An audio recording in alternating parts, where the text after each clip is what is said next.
तो बिहार के अभी हम बक्सर में हैं और बक्सर लोकसभा क्षेत्र जो है इस बार हॉट सीट माना जा रहा है। इस बार आईपीएस आनंद मिश्रा जो है निर्दलीय चुनाव लड़ रहे हैं, तो दूसरी तरफ सुधाकर सिंह जो कि पूर्व में मंत्री रहे हैं और जगदानंद सिंह के पुत्र हैं वो चुनाव लड़ रहे हैं। बक्सर को कहा जाता है कि जो है बिहार का बक्सर ब्राह्मण बहुल्य क्षेत्र है और यहाँ पे भाजपा का जो है राज चला है। इस राज को भेद कर पाएंगे इस बार सुधाकर सिंह, आरजेडी का जो है झंडा गाड़ पाएंगे।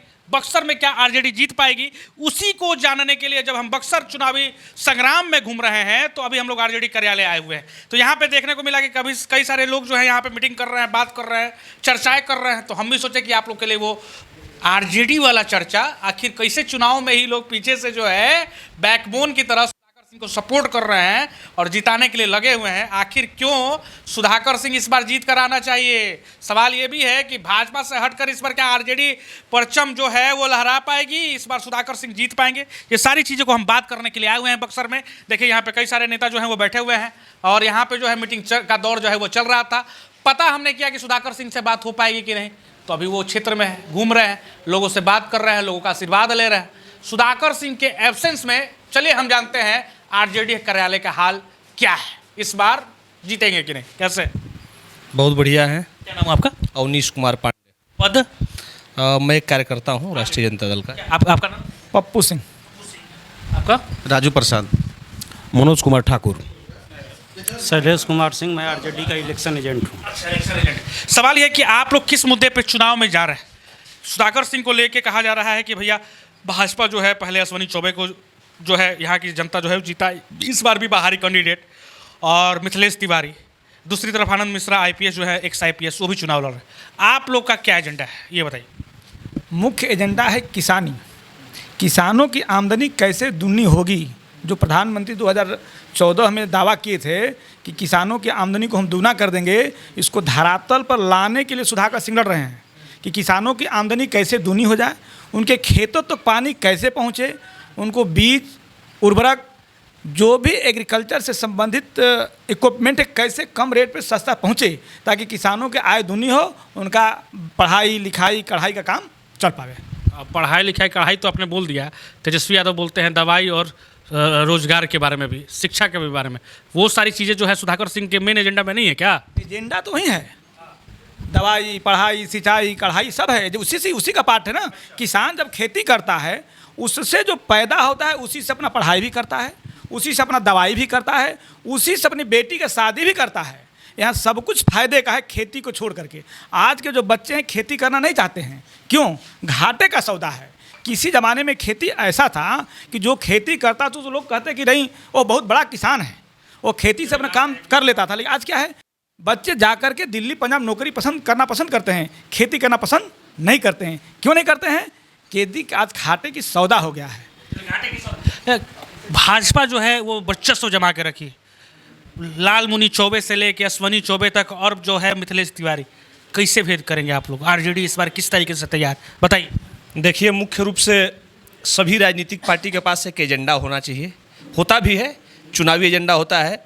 लेकिन राष्ट्रीय जनता दल एक ऐसी पार्टी है जो अपने मुख्य चुनावी एजेंडा को धरातल पर उतारने का संपूर्ण प्रयास करती है और की भी है, संपूर्ण प्रयास करती है, कर भी रही है। उसका आपको देखने को मिला कि 17 साल बनाम 17 महीना, हमारे नेता प्रतिपक्ष 17 महीने में 4.5 लाख नौकरी जो दिए, वो एक ऐतिहासिक कदम था। अलग बात है कि उसका श्रेय लेने के लिए नीतीश कुमार और उनके दल के लोग तरह तरह की बातें किए, लेकिन उसके पहले 17 साल में इच्छा शक्ति तो नहीं थी नीतीश कुमार। अभी 1 करोड़ की रोजगार की बात कर रहे हैं आरजेडी वाले, नीतीश कुमार, माफ कीजिएगा, तेजस्वी यादव। नीतीश कुमार कह रहे हैं कि वो क्या केंद्र में सरकार बनाएगा। प्रधानमंत्री मोदी के जो है भाजपा के लोग कह रहे हैं कि आरजेडी जो है वो सीट जीत करके क्या केंद्र में प्रधानमंत्री बनने जा रही है, क्या वो 1 करोड़ कैसे रोजगार देंगे। देखिए, नीतीश कुमार 2020 विधानसभा चुनाव में भी जब तेजस्वी ने बोला था कि मैं पहली कलम से ही 10 लाख नौकरी प्रदान करूंगा, उस समय भी बोले थे कि कहाँ से, अपने बाप के घर से पैसा लेके आएगा, बोला था, कहाँ से 4.5 लाख नौकरी तेजस्वी ने दे दिया। तो जिसके पास इच्छा शक्ति होगी, साइन भी करवा दिया, लेटर भी बंटवा दिया गांधी मैदान। अरे तेजस्वी यादव ने पेमेंट भी लोग पा रहे हैं, पेमेंट भी पा रहे हैं। और जो भी तेजस्वी यादव मंच से कहे, हमारे मैनिफेस्टो में जो हमारे प्रत्याशी बक्सर के श्री सुधाकर सिंह जो आज किसान के मुद्दे को लेकर लड़ रहे हैं, वो मैनिफेस्टो में एमएसपी और मंडी कानून था।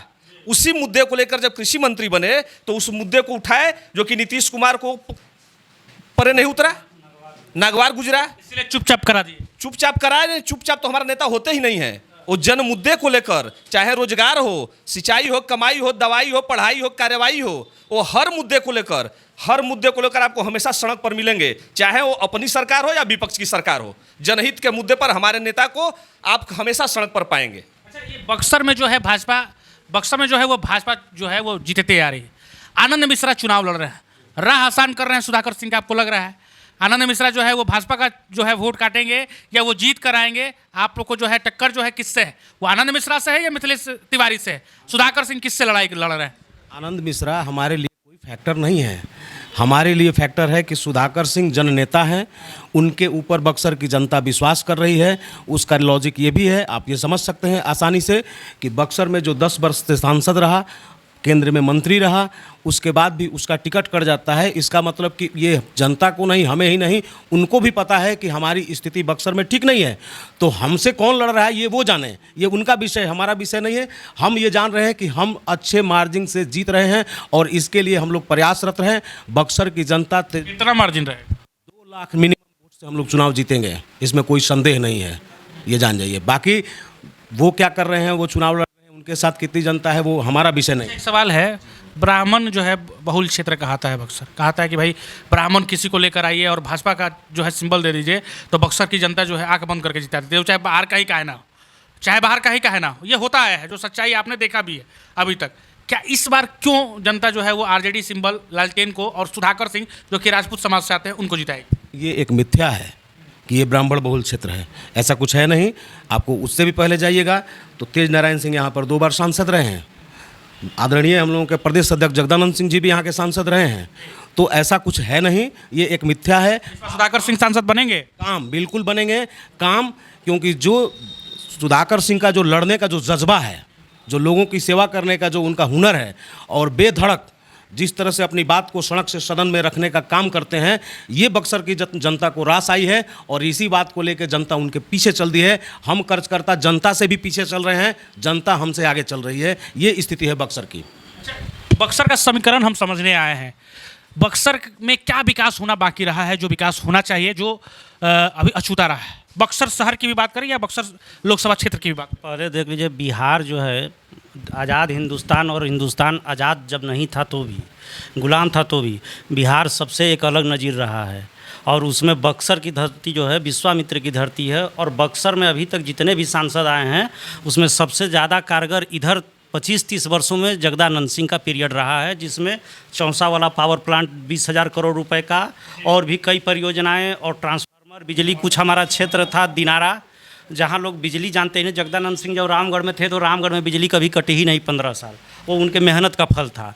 उसी तरीके से यहाँ जब जगदानंद सिंह सांसद बन के आए तो भी डिवरी वाली ज़िंदगी इधर दिनारा और बाकी जगहों की थी। वहाँ पे उन्होंने अपने पूरे फंड को सिर्फ ट्रांसफार्मर और तार खरीद करके, पोल खरीद करके लोगों को पहले ऊर्जा में रहना सिखाया और दुनिया में जो आधुनिकता है उसके साथ कदम से कदम मिलकर चलना सिखाया। अभी हो रहा है वो जगदानंद सिंह ने पहले ही कर दिया। और इस अभी तक बक्सर में कुछ नहीं है, बक्सर में धूल उड़ रहा है। यहाँ पे जो एम्स आया था यहाँ के लिए, वो चौबे जी ने उठा के भागलपुर ले गया। बाहर के लोग यहाँ का लोकल भौगोलिक कैसे जान सकते हैं, ये बताइए। मिथिलेश तिवारी तो समझ लेंगे ना? नहीं, मिथिलेश तिवारी भी नहीं समझेंगे। वो गोपालगंज के हैं, वो बाढ़ क्षेत्र के हैं, उधर के हैं। वो वहाँ फिर कोई ऐसा प्रोजेक्ट अगर किसी की सरकार आ गई, बाई दबे उन्हीं की आ गई, तो कोई बड़ा प्रोजेक्ट फिर यहाँ पे अगर लाने की कोशिश करेंगे तो उठा के वहाँ ले जाएंगे।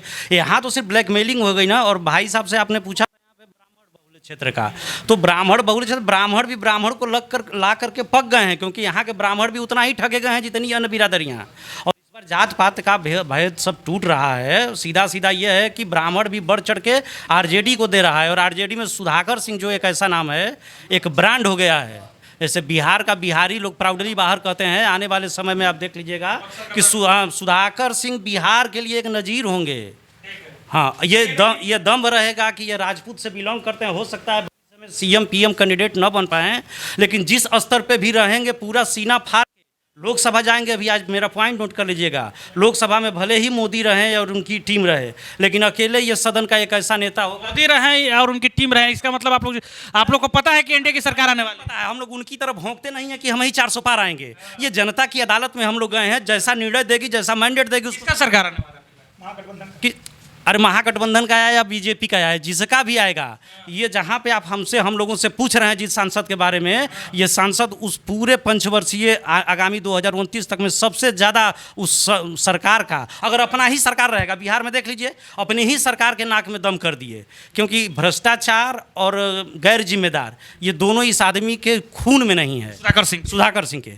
तो ये लोकसभा में भी मोदी के दांत को तोड़ करके जो है, और अपने यहाँ देखिएगा हमारे यहाँ बक्सर में कितना विकास होगा। अभी मोदी जी प्रधानमंत्री बने चाहे राहुल गांधी, चाहे जो बने, सदन में बक्सर का आवाज गूंजेगा। सबसे ज्यादा नंबर 1 बक्सर रहेगा। मीडिया में 5 साल सुर्खियों में सुधाकर सिंह छाए रहेंगे, और ये देश प्राउडली फील करेगा कि एक ऐसा सांसद आज के डेट में हम पा रहे हैं जब ये राम मनोहर लोहिया और जेपी के समय हुआ करता था।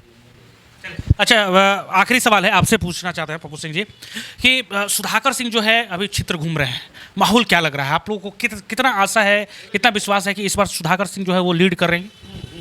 आंधी चल रही है, जैसे आप आंधी देख, आईपीएस आनंद मिश्रा से खतरा है कि नहीं आपको? किसी से नहीं। वो लोग हमसे हम लड़ाई ही नहीं है किसी से, हमारी लड़ाई ही किसी से नहीं है। आईपीएस आनंद मिश्रा को कैसे देखते हैं आप? अच्छा, चलता है आप लोग, अच्छा आप लोग के बीच में चर्चा। आनंद मिश्रा जी का तो कहानी बीजेपी वाले खत्म कर दिए, एक और आनंद मिश्रा लाके उन्हीं की तरह बाल कटवा के। आनंद मिश्रा ठीक है, वो अपना बेचारे आईपीएस है। कहानी बताइए। आनंद मिश्रा का डुप्लीकेट आनंद मिश्रा आ गए हैं। ये भाजपा वाले कर दिए। में आता है कि मिथिलेश तिवारी का पीए भी हैं, हो सकता है, जो सुनने में लोगों की चर्चा है। हमारी लड़ाई ही किसी से नहीं है। तो ये आनंद मिश्रा के नाम से कहा और आनंद मिश्रा आ गए, वैसे ही फोटो जो है वो उससे, हाँ, जैसे फिल्म में नहीं आता है डबल रोल, और डबल रोल वाले आनंद मिश्रा आ गए हैं। हमारी लड़ाई ही किसी दो आनंद मिश्रा वो एक दूसरे से लड़ रहे हैं। आनंद मिश्रा आईपीएस जो हैं, उनका यही इस बार खूबी रहेगा कि डिजाइन दे के आए हैं, बेचारे विशुद्ध सभ्य आदमी हैं, और इस बार पूरी बक्सर की जनता कम से कम उनको जान जाएगी, बस यही उनका वोट है। शुद्ध आदमी है, आप लोग भी मानते हैं? आप लोग भी मानते हैं आईपीएस आनंद मिश्रा शुद्ध आदमी? ब्यूरोक्रेट से अगर लोकतंत्र में आए हैं तो कुछ अपना पारदर्शिता के साथ आएंगे, कुछ मिशन एम्बिशन लेकर के आए होंगे। उस आधार पे कहा जा रहा है उनका कैरेक्टर क्या है, वो तो भाई उनके फाइल में होगा, अभी हम लोग कैसे जाएंगे? और कोई भी ब्यूरोक्रेट अब उनका कैरेक्टर तो बाहर करती नहीं है, ये तो इस कॉन्स्टिट्यूशन में है। अच्छा, चलिए, तो बहुत अच्छा लगा आप लोगों से बात करके। अभी हम लोग देखिए, यहाँ लिखा हुआ है राष्ट्रीय जनता दल जिला बक्सर, जिला कार्यालय बक्सर।